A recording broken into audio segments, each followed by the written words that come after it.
Hi, I'm Marceline. The company was my idea. My blood, my blueprint, my sleepless nights. But one morning, I got a group text. Expect a call from our lawyer. No explanation, no goodbye. They didn't even have the decency to lie. I didn't scream. I didn't beg. I sold my 51%, in silence. By nightfall. 69 missed calls, but none of them said, sorry. Tuesday, 9:15 a.m., fog curled along the edges of the glass like smoke from a long-doused fire. I sat motionless in my office, 34 floors up in Stamford's financial district, mug of coffee untouched, its steam long gone cold. My phone buzzed once. I didn't expect a message. Not from her. Expect a call from our lawyer. No, hi honey. No, we need to talk. Just a clinical warning. From my mother, Sylvia Blake. I stared at the screen, trying to will the words into meaning something else, but no amount of blinking changed the sender's name. This wasn't a stranger. This wasn't even a competitor. This was my mother. And if that wasn't bad enough, I noticed the CC. Wendy. Of course. Wendy always knew first. She was always looped in even before I finished a sentence. My younger sister with the sharper tongue and shinier smile. My COO, appointed without my input, approved behind my back. But this was different. This wasn't a birthday without an invite. This wasn't her name being listed before mine in press releases. This was legal.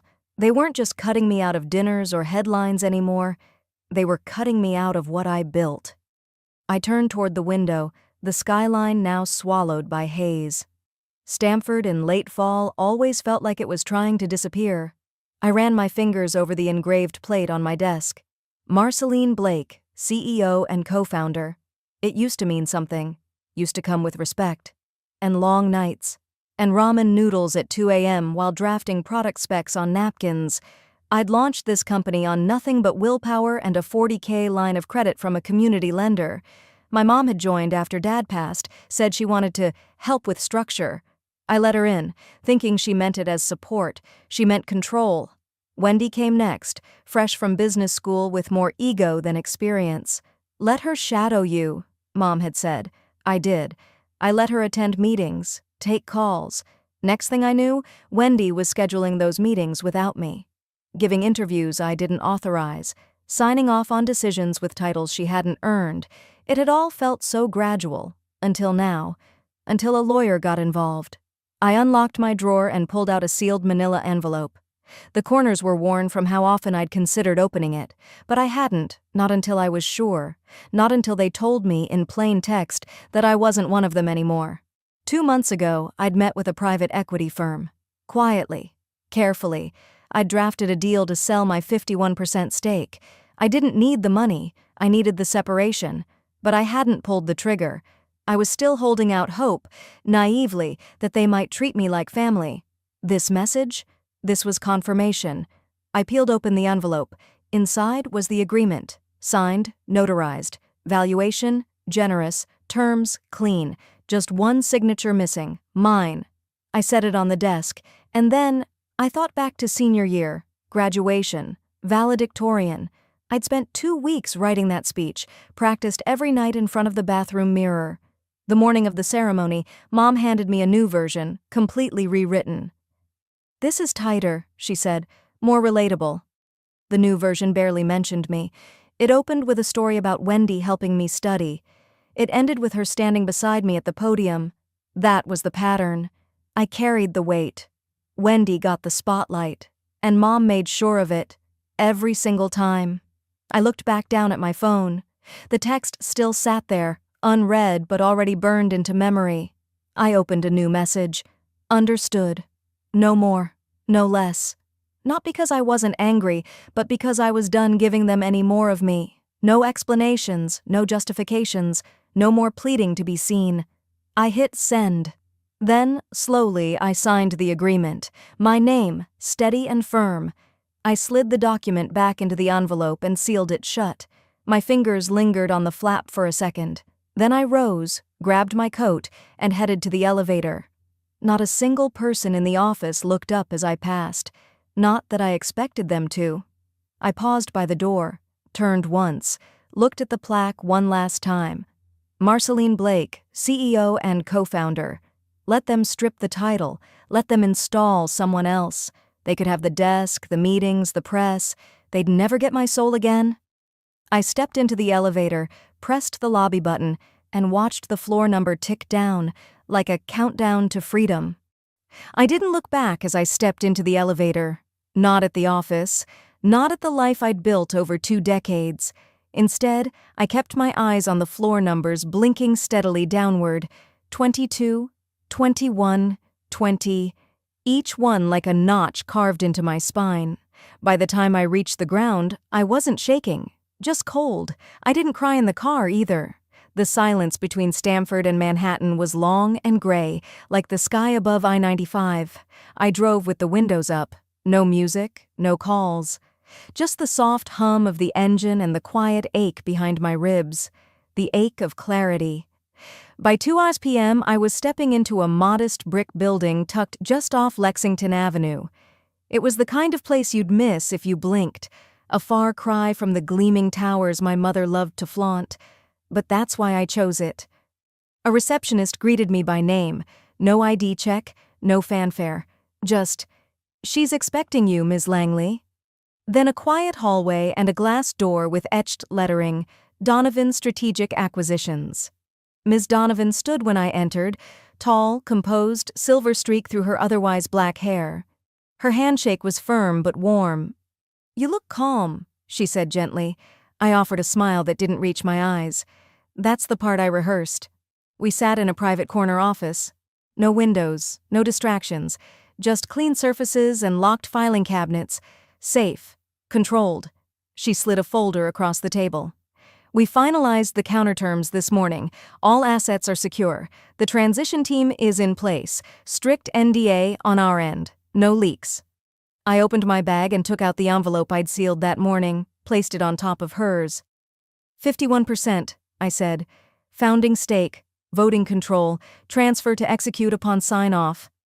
Ms. Donovan studied my face. "You understand this will hit them like a freight train." I nodded. "They'll say you blindsided them." "They've been blindsiding me for years," I said, voice level. "I just finally stepped out of the way." She gave the smallest nod of respect. "For what it's worth, we're not interested in your company for its tech, or its revenue. We're interested in the impact. The structure your family built is rotten at the core. We specialize in reconstruction." That word, reconstruction, sat heavy in the air. "A month ago," Sylvia told me, "you're too passive to lead." She said it over dinner, slicing her steak like she was carving me out of her life one bite at a time. And when I pushed back, she smiled like I was overreacting. "Don't be so sensitive, Marceline. That's why people don't take you seriously." "And Wendy?" She didn't say much, just kept texting through the meal, never once looking up as Mom said my ideas were soft and visionary in a dreamy sort of way. They'd always made it clear, my voice only mattered when they needed funding or crisis cleanup, not for celebration, not for legacy. So I stopped arguing. I chose silence, and I built this deal brick by brick in that silence. Quiet meetings, encrypted emails, burner phones. A fortress they couldn't touch. Ms. Donovan flipped through the final pages. "Sign here." I didn't hesitate. It wasn't a signature of revenge. It was a signature of release. When the last pen stroke dried, she looked up. "Your mother and sister are going to lose their minds." "I expect they will." She leaned back. "And you?" I pulled out the small wooden box from my tote, the one Dad gave me on my 30th birthday. I opened it just enough to reveal the brass nameplate tucked inside. "Arthur Langley, founder." "I keep this," I said quietly, "because integrity should never have been a memory."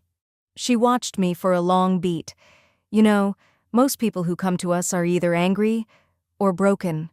I closed the box. I was both. I'm neither now. As I stepped outside, the cold air hit my face like a reset button.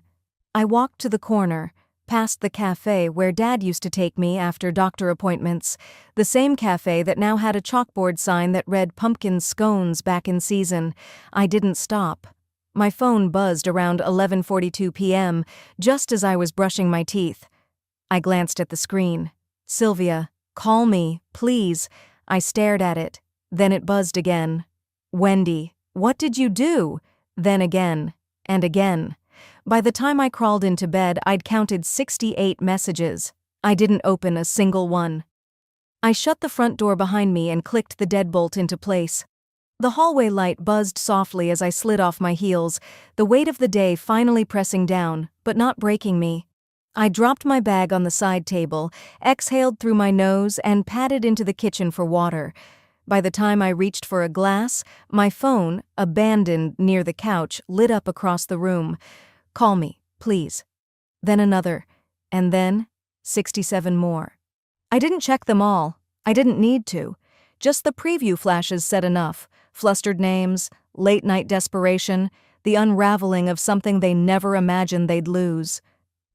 I stayed standing in the kitchen, the cool marble of the counter steady beneath my palms.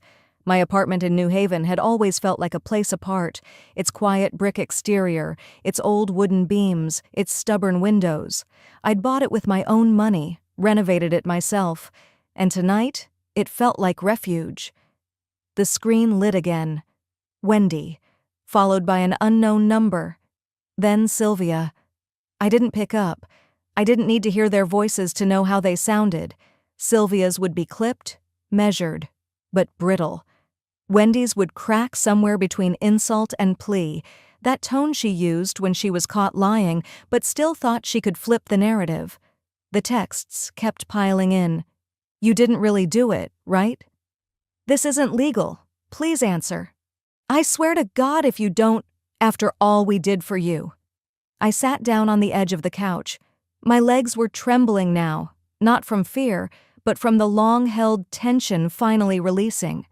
I let my phone buzz against the cushion and looked instead at the small ceramic bowl on the coffee table, filled with spare keys, a cracked silver ring, and a lone button from Dad's old wool coat.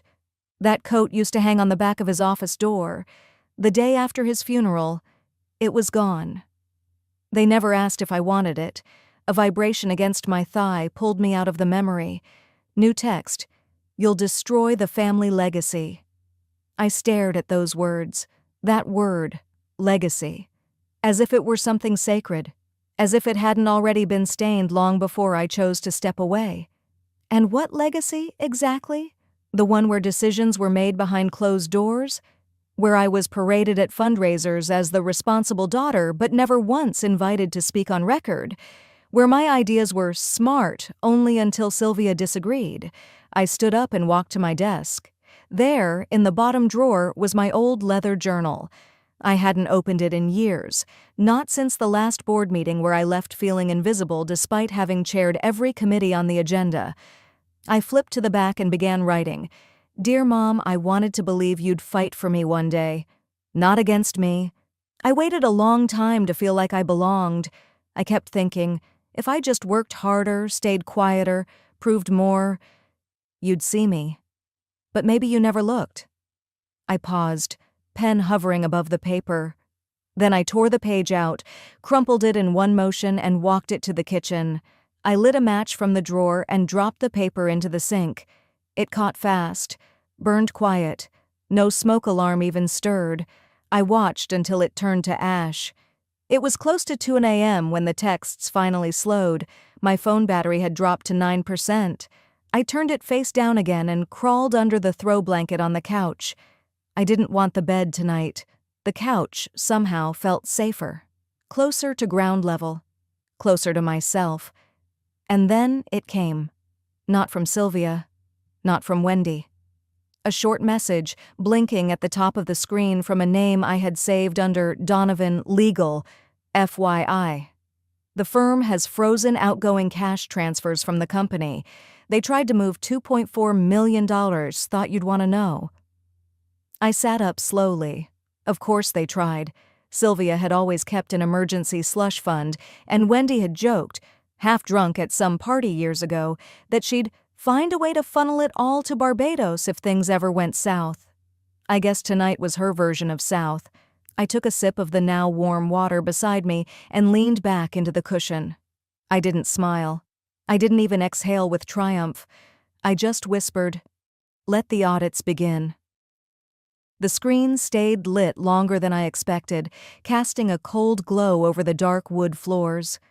I sat still at the kitchen island, fingers wrapped around a half-empty mug of tea that had long gone cold. The message blinked once more. FYI, the firm has frozen outgoing cash transfers from the company. They tried to move $2.4 million. I didn't flinch. I didn't even blink, just closed the screen gently and placed the phone down beside the mug. It didn't surprise me. Not really. I just hadn't expected them to move that fast. By the time the sun broke through the sheer curtains in my living room, casting a golden stripe across the back of my hand, I was already dressed and halfway through my second cup. I'd showered, changed into my slate gray suit, the one Wendy once mocked for being too plain for a founder, and now sat cross-legged on the couch, laptop open, waiting for the buyer's team to call. At 8:02 a.m., the video chat loaded. My reflection in the small square window looked steady. Steadier than I felt. "Good morning, Ms. Clay," said Eleanor Langley, head of acquisitions. "We detected a flagged transaction around midnight, attempted transfer to a shell account registered in Delaware." She didn't need to say whose name was on it. I nodded once. "Let me guess. Wendy?" "Correct.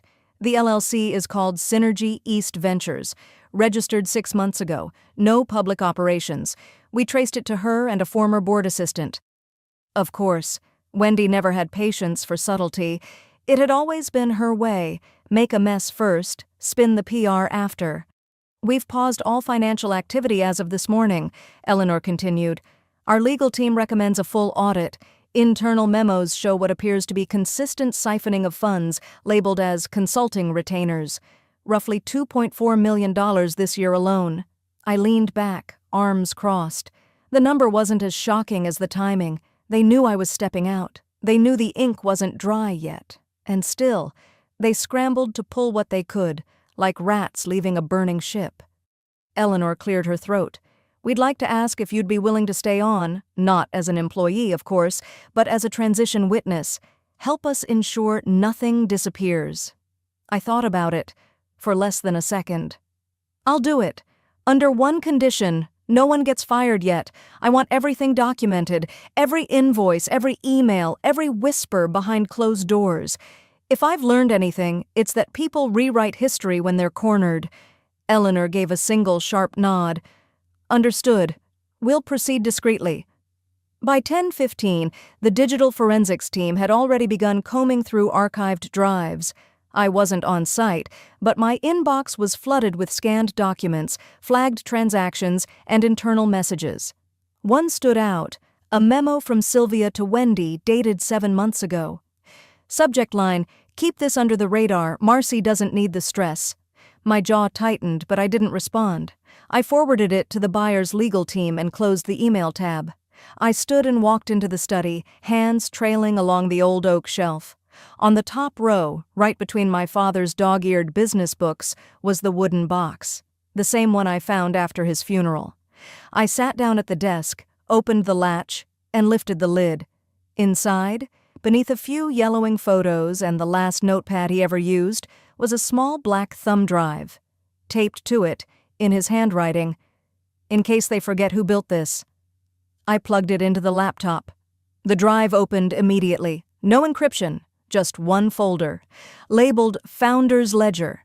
Inside, spreadsheets, financial records, receipts, dates going back 18 years, and a scanned letter, his resignation draft, dated 2 weeks before his stroke. In it, he wrote, "Marceline is the only reason this ship is still afloat. When I'm gone, protect her, or this company will eat itself alive." I didn't cry. Not then. Not even when the screen blurred slightly from the morning light hitting my eyes. I just saved everything to a new folder and backed it up 3 times. Later that afternoon, I received a formal notification from Eleanor. It was terse, official.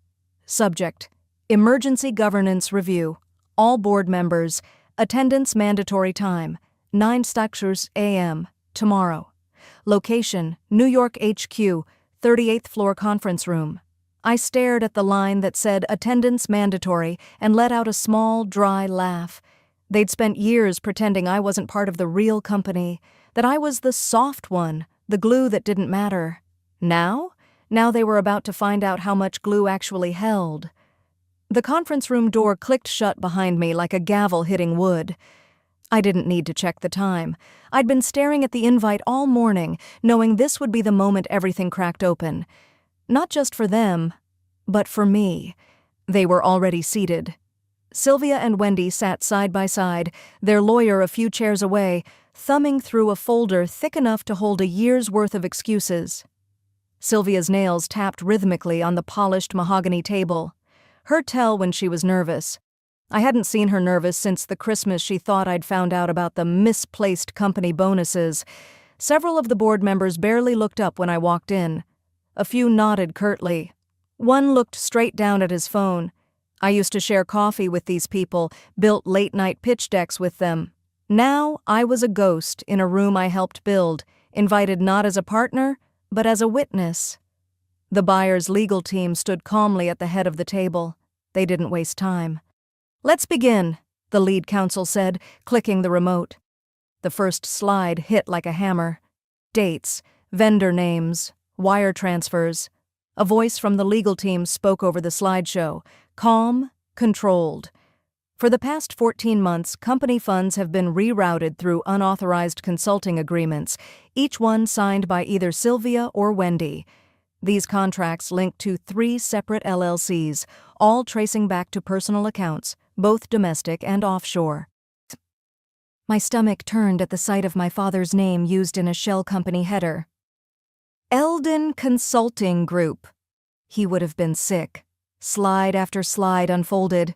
Hotel invoices marked as international compliance retreats, when in reality, Sylvia had taken a week in Tuscany. Wendy had spent thousands on recruitment dinners at high-end spas, and then came the $2.4 million attempted transfer. Their last grab before the buyer froze everything. No one said a word, no gasps, just the buzz of the ceiling lights and the clicking of slides. The lead counsel set down the remote. "There will be time for statements at the end." Then they turned to me. "Ms. Varel, would you like to make a statement?" I stood slowly. My voice didn't shake. I stayed quiet for years because I didn't want to believe my own family would steal from something we built together, but I was wrong. I sat down. No dramatics, no tears, just the truth laid out like blueprints for a house already burning. The buyer stepped forward again. "Our legal recommendation is as follows. Suspend all salary and bonus payments to Ms. Sylvia and Ms. Wendy, effective immediately, pending further investigation. Remove Ms. Sylvia from all decision-making authority and install an interim CFO to ensure financial compliance." They paused, then added, "Board members may now vote." There was silence, save for the shuffle of papers and the soft clatter of the buyer's pen. The motion passed. Unanimously. Sylvia slammed her hand against the table. Her voice cracked, not with fear, but fury. "This is our legacy. You're tearing it apart." I didn't flinch. I didn't raise my voice. I just looked at her and said, "You already did." She turned toward me, face blotched with rage, but Wendy reached out to hold her wrist, not out of affection, just to stop her from making it worse. Then, the buyer lifted a final sheet from the packet. "There's one more item," he said, passing a printed email around the table. It was from Sylvia. Subject line, "Next phase." Attached was a PDF document with wiring instructions to an offshore account in Bermuda. The buyer's tone never wavered. This transfer was dated the morning after Ms. Sylvia texted Ms. Varel asking for the lawyer's contact info. I didn't speak. I didn't need to. Every face in that room turned toward her, and for the first time, she had nothing to say. The room was silent for a moment longer than expected. No one reached for their coffee. No one looked at Sylvia. The buyer had just dropped the line like a stone in a still lake. "That transfer? It was dated the morning after she texted you about the lawyer." That was it. The final nail. I pushed back my chair and stood, thanking the board quietly before stepping out of the room. Outside, the air was thick with late afternoon humidity, the kind that clung to your skin and made your clothes feel too tight. I didn't go straight to the parking lot. Instead, I walked toward the Hudson, needing distance from those walls, from the sterile air of betrayal. My phone buzzed again, another email from the buyer's legal team. Subject line, confidential. Internal correspondence, Sylvia. I opened it, expecting another set of receipts, maybe a bank ledger or wire confirmation. It wasn't that. It was an email from Sylvia to someone named Bernard Crosswell, apparently a financial advisor based in the Cayman Islands. The message was brief, sterile in tone, but the subject line punched me in the chest. Transition strategy, discreet execution. Below that, attachments marked draft structure, liquidation paths. She'd sent it exactly 22 minutes after texting me that vague message about needing to talk and family coming first. That night I had cried, thinking she was finally trying to reach out. Turns out, she just needed to buy time. I sat down on a bench overlooking the water. My hands shook, but I didn't cry. Not this time. A memory came to me, clearer than it had any right to be after all these years. My father, setting down his glass after dinner one night, leaning in close and saying, "Blood doesn't always mean loyalty. Never let it silence you." I must have been 16, too young to understand what he meant, but now it felt like the one sentence I needed. The sun dipped lower, and the sky shifted from gold to deep blue. I finally stood and made my way home. Back in my apartment, I poured a glass of water and went to the shelf where I kept the old journal. The binding was worn, the edges curled, but it was still intact, still mine. I opened it to a page from years ago, a page written late at night after one of our first product launches. I had written, "We'll rise together," or not at all. I stared at the sentence, then reached for a pen. Underneath it, I added, "Survival is no longer a group effort." And this time, I underlined it. There was no need to burn bridges. The bridges were gone. But what stood in the ashes might still carry me somewhere new. That night, I ordered takeout, barely tasted it. The silence in my apartment no longer felt hollow. It felt earned. The next morning, my phone rang just as I was getting ready. I recognized the number instantly. "Mr. Ramsey?" I asked, uncertain. "Marceline," he said warmly. "I read the journal piece. Quite the storm you walked through." I let out a breath I didn't realize I'd been holding. "It's been a week. I always told folks you were the brain behind the brand. Everyone else just brought noise. You kept the engine running." "Not everyone believed that." "Well, I do, and I happen to have some space, literal space, downtown, a startup incubator I fund. It's clean, quiet, and entirely yours if you want it. No strings, just your name on the door and a fresh slate." It took me a second to speak. "I don't know what to say." "Say yes. And when you're ready, build something better." We ended the call with a promise to meet next week. I didn't feel triumphant, but I felt something, a shift. That afternoon, I took a short drive to a place I hadn't visited in years, the old factory floor where our first batch of products was made. It was shuttered now, but the bones were still there. I parked outside, stepped over a patch of tall grass, and let myself in through the side gate I still remembered the code for. The air smelled like dust and steel. The machines were long gone, but the outlines were still marked on the floor. I walked slowly, touching the walls, remembering the workers by name, Alma, Frank, Denise, faces I hadn't thought of in years. At the center of the space, I stopped. "We started here," I whispered to no one. "I can start again." Just then, my phone rang again. It was my attorney. I answered, her voice coming through clear and direct. "Marceline, they've filed a motion in federal court. Sylvia's team is trying to freeze your personal assets." I didn't flinch. "It's retaliation," she continued, "but we're ready." The phone call ended with a promise, but the kind that left a dull pressure in my chest instead of comfort. I remained seated in the quiet of my attorney's office, the morning sun slanting through the window, hitting the edge of the conference table like a blade. Just minutes earlier, he'd said it as calmly as someone reading the weather. "They've filed a motion to freeze your personal assets. It's retaliation, but we're ready."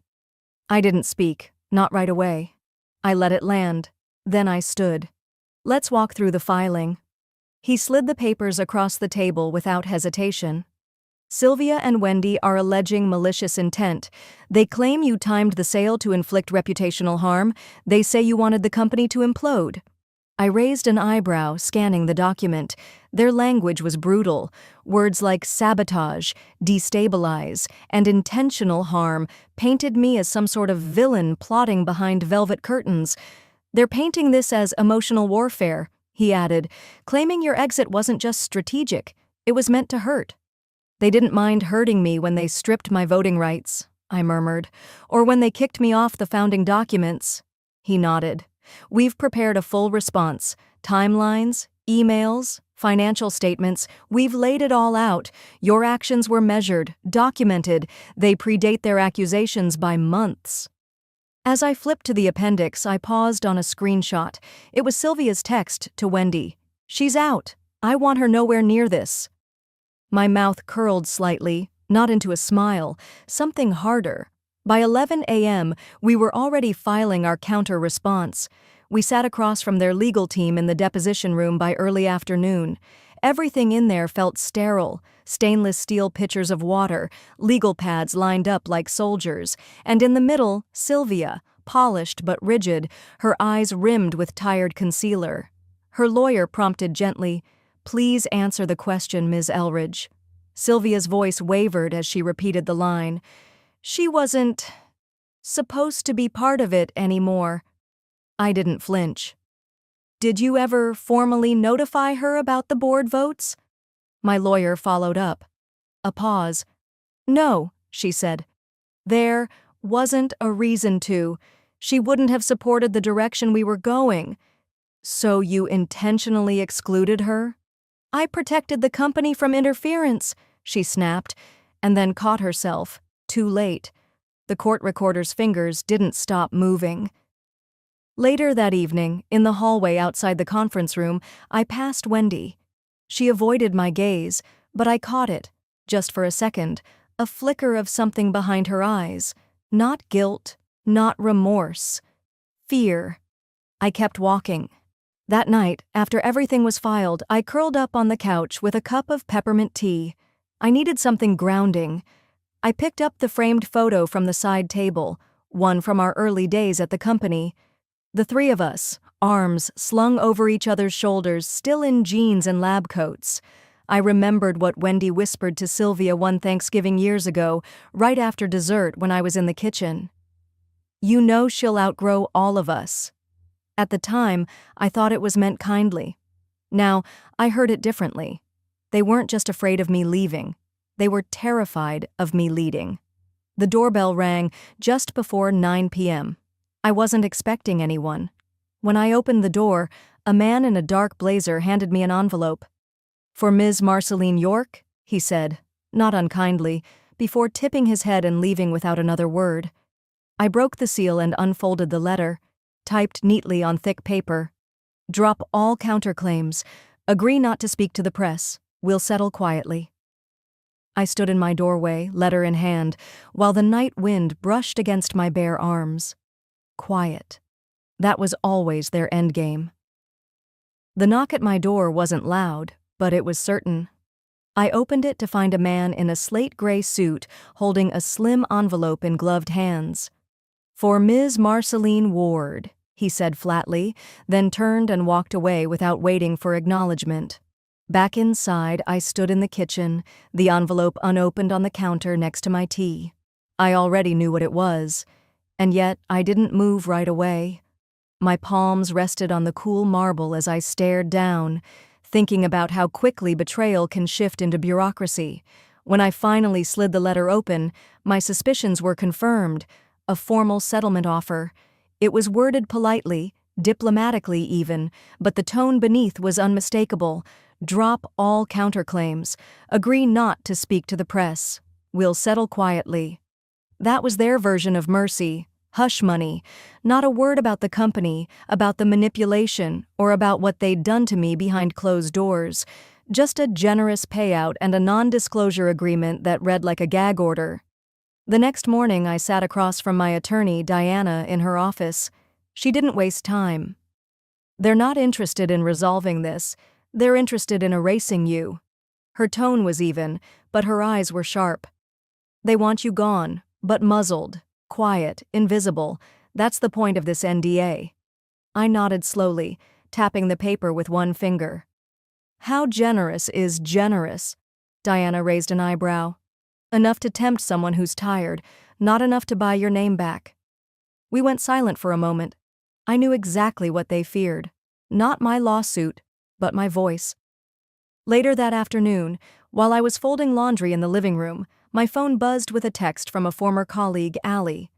"Allie, have you seen Business Current today?" I hadn't. I set the towel down and opened the link she sent. The headline slapped me in the face. "Founding partner sells stake amid burnout rumors. A visionary era begins." I didn't need to read the byline to know where it came from. The article was filled with vague references to internal friction and leadership fatigue, with indirect quotes from anonymous insiders. But one stood out. Wendy Jacobs is poised to lead with clarity and innovation, filling the void left behind by a founder ready for rest. Rest? I almost laughed. That's what they were calling exile now. By the time I got to the third paragraph, my hands had stopped shaking. There was no panic left, just clarity. This was war, and they had fired first, under a silk napkin. That evening, I met Diana again. We sat in a quiet room at her office, the buzz of weekend life dulled by thick walls and fluorescent lights. "I'm not signing," I said plainly, holding the letter between us like a flag I refused to raise. They don't get to rewrite the story and then buy the silence of the one person who lived it. Diana nodded. Then we respond. Loudly. By Monday morning, we had filed a public countersuit. Breach of fiduciary duty, wrongful removal, and defamation. We didn't stop there. At 9 a.m. sharp, my open letter went live. When family betrays you in boardrooms, you don't hide, you rebuild, and you bring receipts. The statement spread faster than we expected. I wasn't some media darling, but I was the invisible builder of something people believed in. That mattered. The hashtags came next. Silent founders, Jar legacy stolen, and with them questions from journalists, investors, and former employees. My inbox turned into a confessional. By midweek, an anonymous message appeared from a burner address. "Check your lawyer's inbox, they buried more than minutes." Diana called me an hour later. "You're not going to believe this. Someone just sent internal emails, time-stamped, forwarded between Wendy and Sylvia, coaching board members on how to vote you out, 2 weeks before the vote was ever announced." The walls they built were starting to crack. On Thursday, I visited the company's public office downtown. I wasn't there to make a scene, I just needed to see something. As I passed the main hallway, I saw the founder wall. Once there had been 4 portraits, now there were 3. Mine was gone. I stood in front of the blank space for a long moment, then quietly walked out. Back home that night, I went to my study. On the desk was an old black and white photo of my dad and me, taken on the day we signed our first prototype patent. We were standing outside in the cold, bundled up, both laughing with squinted eyes. I put it in a simple frame and set it where the morning sun would catch it. "That's the only legacy I care to keep," I whispered. It wasn't about revenge anymore. It was about truth. A knock came again, this time familiar. Diana stepped in with a firm look. "They pushed for a dismissal," she said, setting her briefcase down. "The judge denied it. We're going to trial." I didn't speak right away. I just stood, letting his words settle into the stillness of the room. "We're going to trial." I nodded. "Then let's get to work." 3 weeks moved both too fast and too slow. Between depositions and strategy sessions, I barely slept. Yet somehow I found peace in the preparation. There was something healing about finally being allowed to bring everything to light, without being talked over, written out, or locked out of the boardroom I helped build. On the morning of the hearing, I dressed quietly. No power suits, no calculated elegance, just a navy blue wool dress, my father's cufflinks at the sleeves, tiny silver hammers he'd worn when we broke ground on our first warehouse. The Stamford courthouse was already buzzing when we arrived. Press vans lined the street. Security ushered us through side entrances. Inside, every row in the gallery was filled. Employees, old college friends, competitors, and strangers who had followed every headline. Sylvia and Wendy were already seated when I stepped in. Sylvia glanced at me, then quickly looked away. Wendy stared straight ahead, jaw clenched like she was biting down on a lemon rind. I took my seat. My attorney leaned over, whispering, "You sure you want to speak first?" I nodded. I didn't come this far to stay quiet now. The judge signaled us forward. I stood. "I didn't come here for revenge," I began, steady and slow. "I came here for the truth, and for every woman who's ever been told to stay grateful while they're being erased." The room was still. I could feel my hands trembling, but my voice held. Over the next 2 days, we laid it all out. Emails that never made it to me, strategic decisions signed off without my name on them, financial records showing asset transfers I never approved, a time-stamped video where Wendy barked orders to department heads she had no legal authority over. In that clip, she even laughed, saying, "Don't worry, Marceline's too busy with her little art projects to notice." Then came the testimony. A former intern stepped forward. Her voice was soft but sure. "Marceline was the only one who knew my name. She stayed late with us during grant season. Sylvia only ever showed up when there was a photographer." The judge leaned in. "Do you believe this removal was lawful?" The girl hesitated, then said clearly, "No, sir. It wasn't right." By the afternoon of the third day, the tension in the courtroom had changed. The smugness had cracked. Wendy tapped her pen nervously. Sylvia kept whispering to their counsel. And then, the verdict. The judge adjusted his glasses and looked directly at us. "This court finds that the board acted with gross misconduct and exclusionary malice. The removal of Miss Duval was not only unethical, but orchestrated to eliminate her contributions from the company's legacy." He continued, "The court orders restitution of withheld shares, a correction to all public records and corporate materials, naming Ms. Duval as founding partner, and a formal acknowledgement of her role in the inception and growth of the company." He looked at me. "You are fully vindicated." I didn't cry. I just closed my eyes, took a deep breath, and let my shoulders finally drop. Outside, the media swarmed. Questions flew from every direction. "Will you return to the company? Are you planning another venture? Do you have a statement for Sylvia or Wendy?" I held up a hand and spoke just once. I don't need a title to know my worth, but some truths deserve to be spoken aloud. That's all I ever wanted. That evening, I returned to the old warehouse, our first one, the one that still bore the faded nameplate above the roll-up door. I wasn't alone. Beside me walked Kara, a young founder I'd been mentoring on the side. She had fire in her eyes and a sketchbook full of ideas more daring than anything I'd dreamed in my 30s. We stepped inside. The place smelled of sawdust and ambition, echoes of long nights and first breaks. "I can't believe this is where it all started," she said, looking around. I reached into my bag and pulled out a ring of keys, worn and scratched from years of use. "This was always meant to be more than a monument," I told her. "It's a launch pad. Your turn now." I dropped the keys into her hand. Back at home, I stood in front of my bookshelf and pulled down one last photo. Me and my dad, arms around each other, covered in dirt and sweat from that first site inspection. I placed it beside the framed settlement ruling. No spotlight, no crowd, just quiet, just peace. I built one empire with people who forgot how we got there. I'll build the next with people who never forget who held the hammer first. Have you ever been erased by the very people you helped rise?